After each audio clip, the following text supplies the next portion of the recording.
नमस्कार फ्रेंड्स। तो आज हम डिस्कस करने वाले हैं यूनिवर्सिटी वीट्स के बारे में।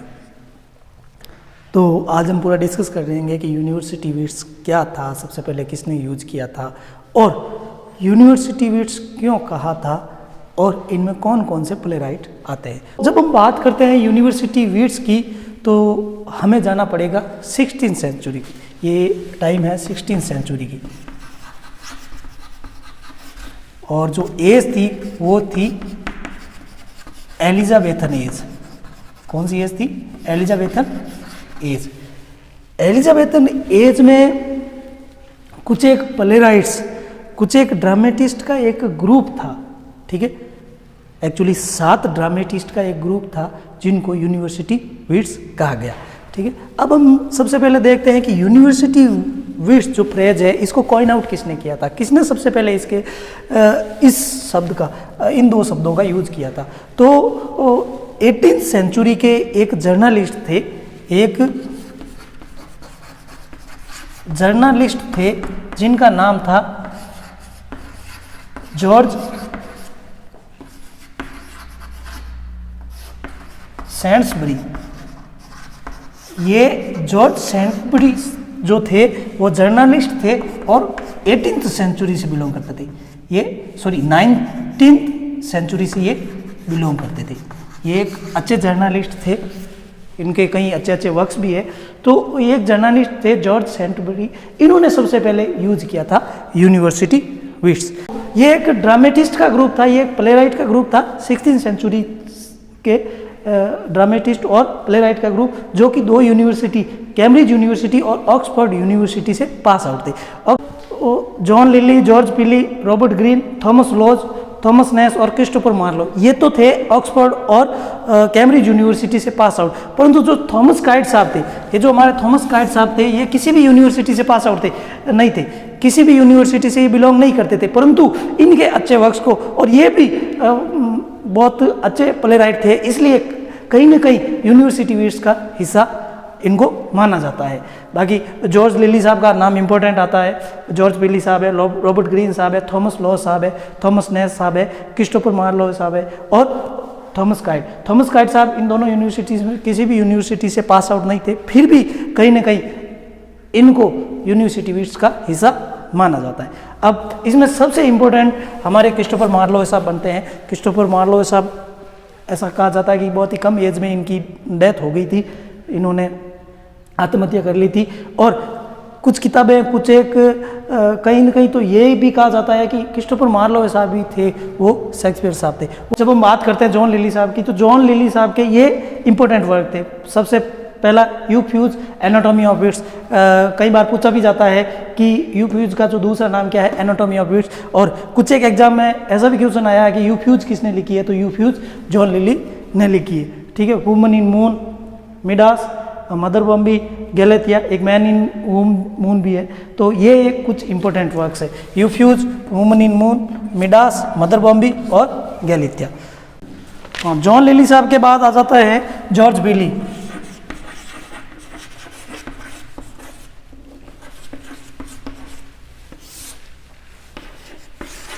सबसे पहला इनका वर्क है द अरेंजमेंट ऑफ पेरिस, जो 1584 में आया था। ये एक मिथोलॉजिकल पेस्टोरल थी। और उनके बाद बैटल ऑफ अल्काजार, ये एक हिस्टोरिकल प्ले था। और उसके बाद द ओल्ड वाइफ्स टेल, ये एक रोमांस सटायर थी। उस समय के कंटेम्प्रेरी कॉन्टेक्स्ट में ये एक रोमांस सटायर थी।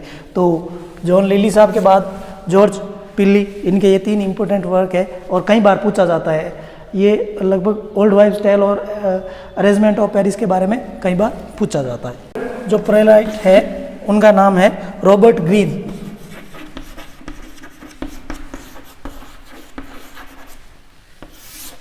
रॉबर्ट ग्रीन साहब का सबसे पहला वर्क था मेमिलिया, फिर पेंडोस्टो और ट्रम्प ऑफ विट और ऑनरेबल हिस्ट्री ऑफ फेरियर बंगे एंड फेरियर बेकन, ठीक है। और ये जो फेरियर बंगे और फेरियर बेकन है, ये फर्स्ट कॉमेडी ऐसा माना जाता है। ये नेक्स्ट हमारे जो प्लेराइट आते हैं उनका नाम है Thomas Lodge.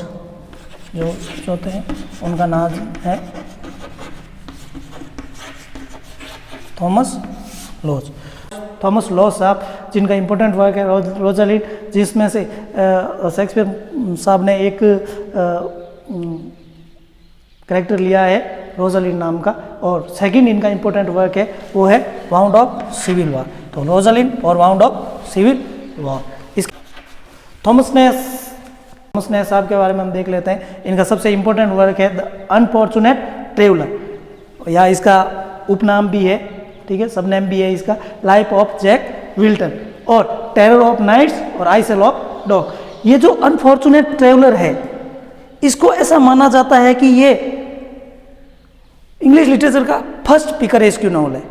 First picaresque novel. Picaresque novel वो होते हैं जिनका जो हीरो होता है वो एक जगह से दूसरे, पूरे लाइफ में एक जगह से दूसरे जगह घूमता रहता है, ठीक है। तो ऐसा माना जाता है कि ये है जो इंग्लिश लिटरेचर का फर्स्ट पिकरेस्क्यू नॉवल है। थॉमस काइट साहब है वो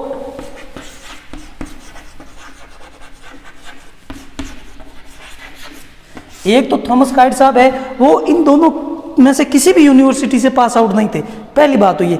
और दूसरी बात थॉमस काइट साहब की ये है कि थॉमस काइट साहब ने एक प्ले लिखा था जिसका नाम था स्पेनिश ट्रेजेडी। स्पेनिश बहुत इंपॉर्टेंट वर्क है। कोई सा भी एग्जाम हो, जब एग्जाम होता है इसमें अगर इंग्लिश लिटरेचर का अगर कोई क्वेश्चन आता है तो आप मान के चलो कि थॉमस काइट साहब के बारे में स्पेनिश ट्रेजेडी के सापेक्ष में एक सवाल, परिप्रेक्ष्य में एक सवाल पूछा ही जाएगा। थॉमस काइट साहब की बहुत ही इंपॉर्टेंट है Spanish Tragedy.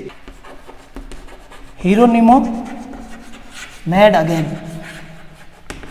Hieronimo mad again, ठीक है। मेन कैरेक्टर हिरोनिमो और होरेसियो इनके मेन कैरेक्टर होते हैं। हिरोनिमो के मदर एंड फादर होते हैं, ठीक है। ये स्पेनिश ट्रेजेडी। तो अब हम पढ़ते हैं यूनिवर्सिटी वीट्स के सबसे इंपॉर्टेंट प्लेराइट जिनका नाम है क्रिस्टोफर मार्लोवे। क्रिस्टोफर मार्लोवे यूनिवर्सिटी वीट्स के सारे प्लेराइट एक तरफ और क्रिस्टोफर मार्लोवे साहब एक तरफ। हालांकि इनकी बहुत कम एज में डेथ हो गई थी। बाकी अगर ऐसा माना जाता है कि अगर इनकी डेथ नहीं होती तो ये विलियम शेक्सपियर साहब से काफी आगे निकल जाते। टैलेंटेड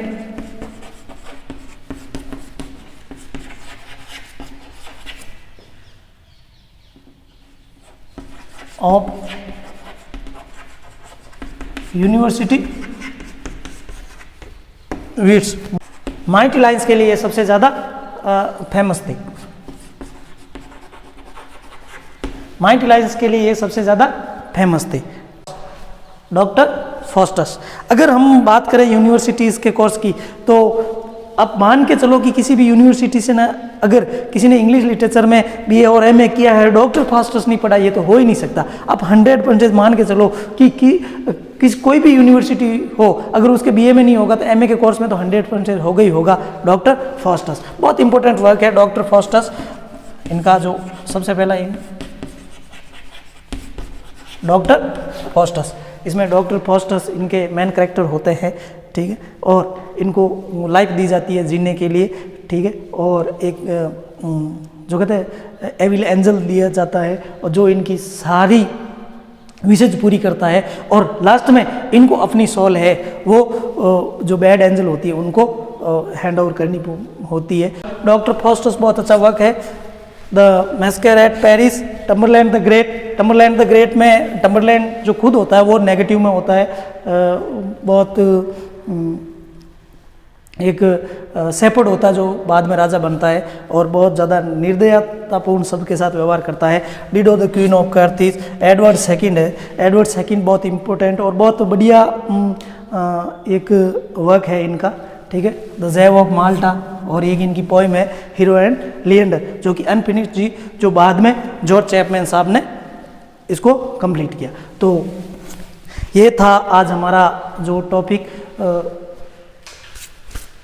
यूनिवर्सिटी वीट्स, और हमने यूनिवर्सिटी वीट्स के सारे मेंबर्स के बारे में अच्छी तरह से आज डिस्कस किया। अगर आपके लिए थोड़ा सा भी हेल्पफुल रहा तो चैनल को सब्सक्राइब करें, लाइक करें और बाकी हमने आज देखा कि यूनिवर्सिटी विट्स क्या है। तो अगर एक लाइन में ऐसे आ जाए कि यूनिवर्सिटी विट्स क्या है, तो आपको ऐसे सिर्फ यही लिखना है कि 16th सेंचुरी में एक प्लेराइट्स का और पैम्पलेटियर्स का ग्रुप था, ठीक है, जो कि ऑक्सफोर्ड यूनिवर्सिटी या कैम्ब्रिज यूनिवर्सिटी से पास आउट था। तो ये था आज हमारा का यूनिवर्सिटी विट्स टॉपिक। अगर अच्छा लगा हो तो लाइक करें। धन्यवाद।